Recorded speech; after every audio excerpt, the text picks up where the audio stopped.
আজকের গল্প তুমি শুনছো তো।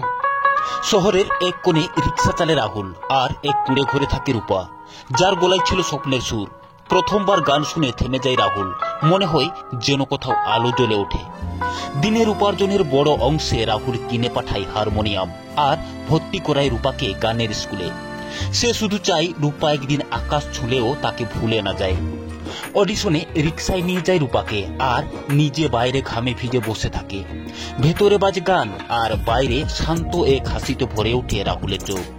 রূপা এখন আলোয় আলোয়, মঞ্চে, মিডিয়ায়, ব্যস্ততার ভিড়ে। রাহুলের ফোন, চিঠি সবকিছুই হারিয়ে যায় নীরবতায়। স্টুডিওর বাইরে রাহুল অপেক্ষা করে শুধু এক ঝলক দেখার আশায়। রূপা দামি গাড়ি থেকে নেমে মুখ ফিরিয়ে চলে যায়। রাহুলের ভেতরটা কেমন যেন ফাঁকা হয়ে যায়। একদিন দরজায় পড়ে সোনালি খাম, রূপার বাগদান অনুষ্ঠানে আমন্ত্রণ। রাহুল থমকে যায়, যেতে চায় না, তবুও কোথা থেকে যেন টানতে থাকে। রূপা মঞ্চে দাঁড়িয়ে গিটার হাতে বলে, এই মানুষটাই আমার বর, আমার প্রথম শ্রোতা রাহুল।